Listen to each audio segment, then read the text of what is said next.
సినిమాలలో, సీరియల్స్లో కూడా ఎక్కువగా చూస్తూ ఉంటాం. ఎన్ని తప్పులు చేసినా, ఎన్ని దుర్మార్గాలు చేసినా చివరిదాకా వేచి చూడాలి. ఆ తరువాత వారు మార్పు వస్తుంది, వారిలో మార్పు తీసుకురావాలి అనేటటువంటి విధంగా వేచి చూసేటటువంటి ధోరణి.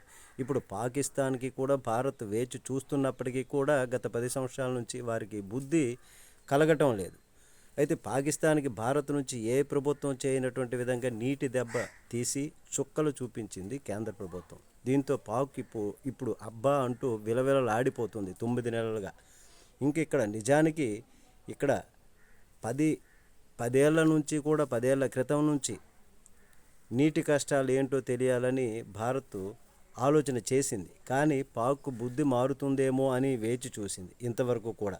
కానీ చివరికి పహల్గామ్ ఉగ్రదాడి వెనుక తమ కుట్ర కోణాన్ని చూపిస్తూ మరింతగా రెచ్చిపోతున్నటువంటి పాక్కి ఇక తప్పదని మోడీ ప్రభుత్వం చేయాల్సిందంతా చేసింది. నీరు రక్తం కలిసి పారవని స్పష్టంగా మోడీ చెప్పేశారు. దీంతో పాక్ నోట్లో పచ్చి వెలక్కాయ పడిపోయింది అన్నట్లుగా సతమతం అయిపోతుంది. అయితే ఇక్కడ నీరు ఉంటేనే సంపద, నీరు ఉంటేనే వ్యవసాయం.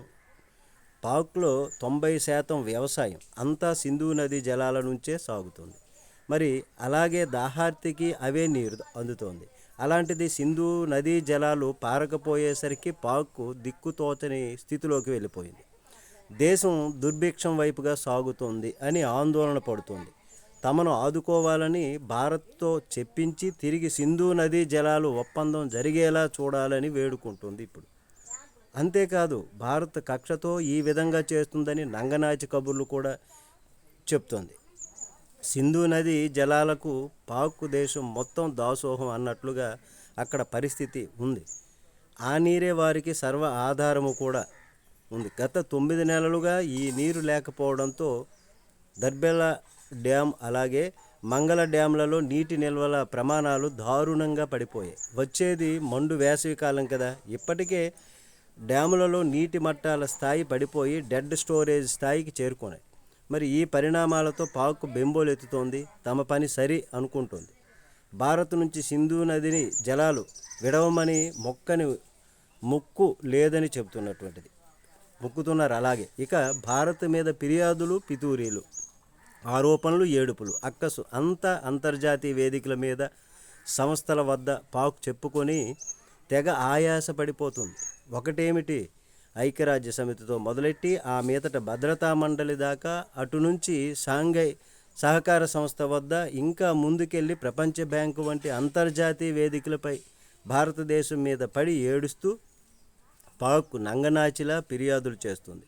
తమకేమీ తెలియదని, తాను శుద్ధపూసలమని, అకారణంగా సింధు నదీ ఒప్పందాన్ని భారత్ కాదని పక్కకు పోయిందని దాయాది దేశం వగలు పలుకుతోంది ఇప్పుడు. అయితే తాను ఉగ్రవాదాన్ని ప్రోత్సహిస్తున్నాను అన్నది మాత్రం చెప్పకుండా మరుగున పెడుతోంది.